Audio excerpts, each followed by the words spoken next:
Bonjour, c'est Amal Cosma et je suis ravie de t'accueillir pour cette nouvelle mini-série de références petite enfance, le podcast qui interviewe les pros de la petite enfance. Le but de ce podcast est de te partager leur passion, leur parcours et d'en apprendre un maximum sur les métiers de la petite enfance. Si toi aussi tu aimes ce métier et que tu as envie de le partager avec nous, ce podcast est fait pour toi. Juste avant de démarrer, quelques petits messages. D'abord, je te recommande les 2 premières saisons si tu as envie de travailler tes process et ton management. Ensuite, je te demande de me consacrer quelques minutes de ton temps pour déposer une note sur Apple Podcast ou sur Spotify. Comme ça, tu m'aides à valoriser les métiers de la petite enfance en diffusant le podcast. Viens aussi me voir sur LinkedIn pour retrouver les coulisses du podcast. Enfin, j'ai aussi créé une newsletter que tu peux retrouver dans les notes de l'épisode, dans laquelle je partage tous mes outils de qualité d'accueil et de qualité de vie au travail, parce que l'un ne va pas sans l'autre. Allez, je ne t'embête pas plus et je laisse place à l'interview de mon invité du jour. Éléonore, parmi les actions de ton association, il y a un événement qui est vraiment très important pour les pros de la petite enfance parce qu'il met des paillettes dans les yeux des pros et ça, tout le monde en a besoin en ce moment. Et ce dispositif, c'est les Giraffe Awards. Alors, est-ce que tu es d'accord pour nous donner tous les secrets des Giraffe Awards ? On va voir, je peux pas tout révéler non plus. Ça serait pas honnête. Déjà, dis-nous pourquoi les girafes. Tu sais que les girafes et moi, c'est une grande histoire d'amour, puisque moi, j'avais une entreprise de crèche qui s'appelait la Girafe Étoilée. Je sais. Les girafes représentent donc au sein de l'association et pour tous et depuis 10 ans les professionnels de la petite enfance au sens large. Pourquoi ces girafes ? La girafe, pardon. En fait, de base, c'est parce qu'elle est la métaphore de la communication non violente. Mais elle est aussi le plus grand des animaux terrestres avec un très gros cœur. Est-ce que tu le savais ça ? Ah oui, moi j'ai fait mes petites recherches pour mon entreprise, savais. mais je pense qu'il y a beaucoup d'auditeurs qui ne connaissent pas tous les sens, les représentations de la girafe. La girafe, elle écoute, elle regarde plus qu'elle ne parle. La légende dit qu'elle a créé les crèches car dans la brousse, elle gardait les girafons de ses copines. J'adore, elle regarde plus qu'elle ne parle. Ça, c'est vraiment très parlant pour nous les pros de la petite enfance. Alors maintenant, dis-nous un petit peu ce que c'est les Giraffe Awards et comment ça marche. Les Giraffe Awards, donc c'est une cérémonie qui valorise le travail des professionnels de la petite enfance par leur créativité et le projet pédagogique qu'ils ont pu mettre en place. Moi, j'appelle ça les Oscars de la petite enfance. C'était important pour l'association, en fait, d'utiliser les codes du grand public, créer du glamour et créer un événement qui soit ancré au ministère, donc pas que glamour, mais aussi institutionnel, pour valoriser justement les professionnels. Cet événementiel, il permet de donner de l'ampleur au mouvement et de mettre encore une fois la créativité et le projet pédagogique au cœur du travail des professionnels. On sait que c'est pas leur quotidien toujours, mais en revanche, c'est ce qui fait leur valeur forte et l'impact auprès des enfants. Alors, comment ça fonctionne ? Quand on est dans une structure, une équipe, que ce soit une crèche, mais ça peut être aussi un RPE, mais même une assistante maternelle ou une personne qui est en garde à domicile, mais encore une fois tout le monde, puisqu'aujourd'hui même, on ouvre aux communes. Ça fait déjà 2 ans qu'on aide beaucoup de lieux culturels et de loisirs, donc vraiment, dès qu'on est une structure qui interagit ou une personne qui interagit avec un enfant, on peut postuler au Giraffe Award. Ça, c'est très important. On choisit un projet pédagogique autour du thème, autour des ateliers, des jeux, et il doit inclure les parents. Parce que, quand même, j'en ai parlé précédemment, dans les piliers de l'association, il y a renforcer le trio. Donc le trio, c'est parents, enfants, professionnels. Donc on reste dans cette veine-là avec les Giraffe Awards. Lorsqu'on décide de candidater, on télécharge son dossier sur notre site internet, on envoie 1 ou 2 vidéos courtes de présentation, plein de photos qui illustrent le projet et on explique son projet pédagogique. Derrière, un jury qui est indépendant analyse les dossiers selon une grille de notation qui a 5 critères et qui va mettre en valeur surtout la créativité, je l'ai dit tout à l'heure, et l'impact positif du projet sur le développement de l'enfant et aussi la participation des co-éducateurs de l'enfant. Il faut savoir que tous les dossiers sont anonymes et que le jury est vraiment indépendant et ses notes aussi. C'est-à-dire que nous, l'association, on va prendre les notes du jury, mais on ne saura pas qui a noté quoi. Tu sais à peu près tout, je pense, sur les Giraffe Awards. Et donc là, quand on a récupéré toutes les grilles de notation, ça mouline dans l'ordinateur, et là, la girafe d'or apparaît. Oui, il y a combien de prix ?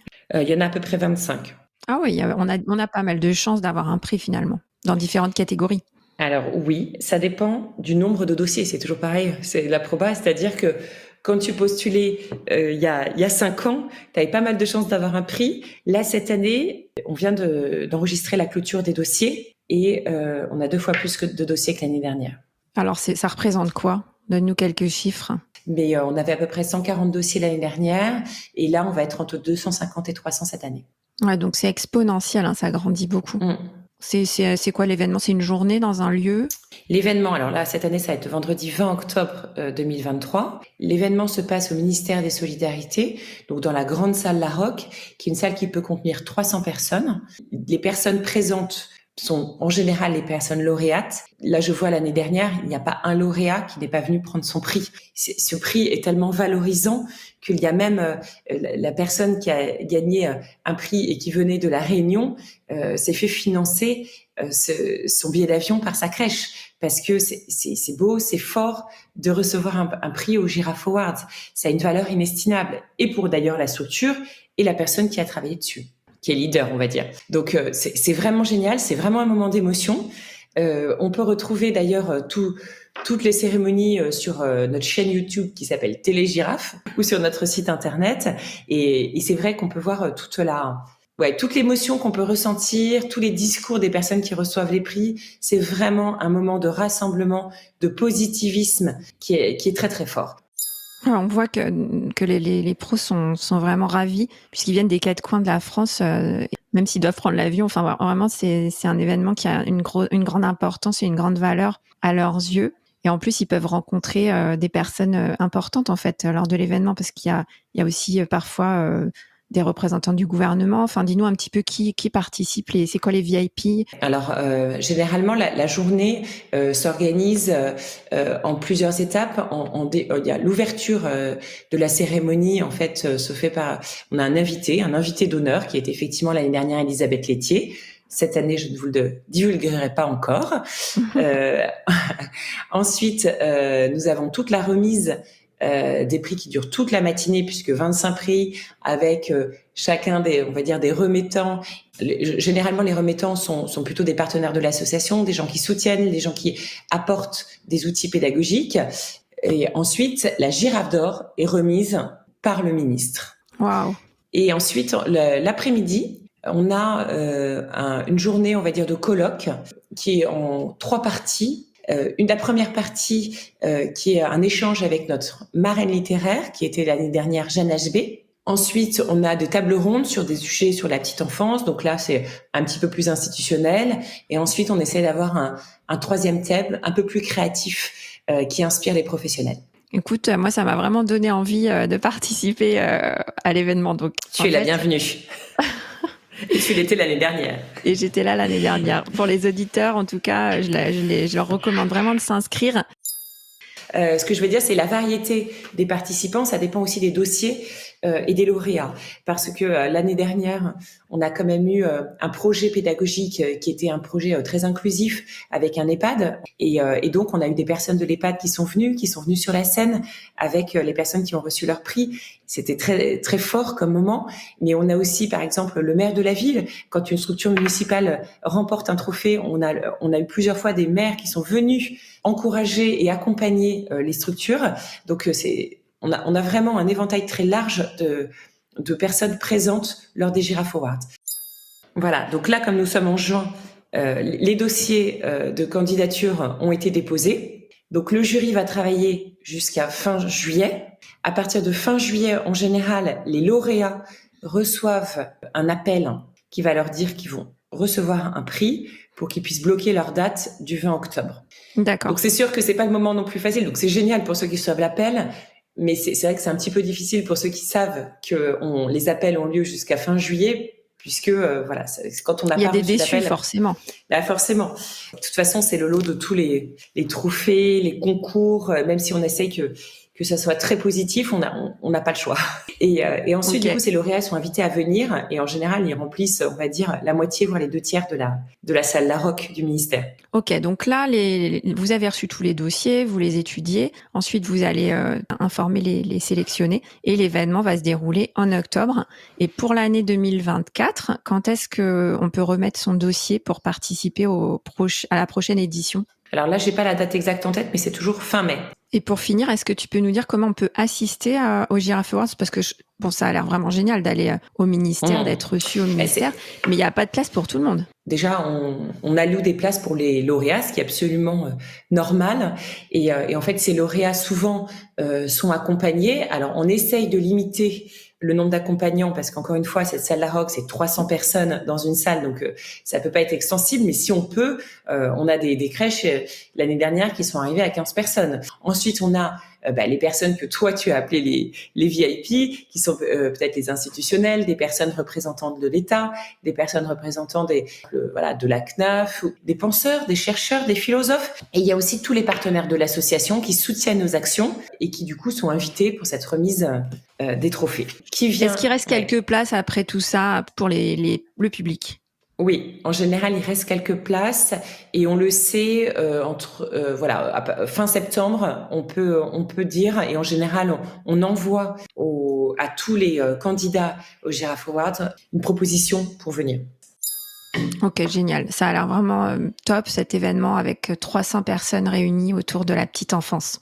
On a vraiment conscience au sein de l'association que remettre un dossier de candidature au Giraffe Awards, c'est un travail qui est lourd, qui est fort, qui est à la fois fastidieux et en général quand le dossier est remis, et ça, on a des mails toujours en disant ça y est, on l'a fait, on l'a remis, on a super bien travaillé, on est hyper content. Et même après, quand certains savent qu'ils vont pas forcément avoir de prix, ils nous disent tant pis parce que le travail fait en équipe, tout ça, ça a énormément de valeur. Et c'est vraiment un message qui est fort pour les professionnels. Il faut avoir le temps, il faut être structuré, c'est sûr, et pouvoir le faire. Mais quand on a le temps et la motivation pour le faire, c'est toujours hyper riche pour la cohésion d'équipe, pour la réflexion. C'est vraiment un moment fort dans son temps professionnel. Ouais, c'est vraiment important ce que tu dis. En fait, d'une crèche à l'autre, il y a vraiment des différences. On n'en est pas tous au même point. Et dans certaines crèches, on est prêt, on est mûr, on a une activité très structurée, une équipe solide et qui peut se fédérer autour d'un projet. Et par contre, dans d'autres crèches, on est encore un petit peu plus fragile sur l'organisation. Et donc, rajouter par-dessus la participation à un tel projet d'une telle ampleur, c'est pas forcément une très bonne idée. Donc, ça, c'est vraiment, selon la crèche, comment elle se sent, est-ce qu'il y a quelqu'un qui peut être leader sur un projet, etc. Donc ça, c'est vraiment important de le souligner. C'est quand même un gros travail. Écoute, c'est vraiment top que tu nous aies éclairé sur ces deux grands projets phares de l'association qui sont bien connus des professionnels de la petite enfance. Et maintenant, il ne nous reste plus qu'un épisode. Je te propose qu'on parle dans notre épisode 5 de ce que représente pour toi la petite enfance aujourd'hui en 2023. À tout de suite.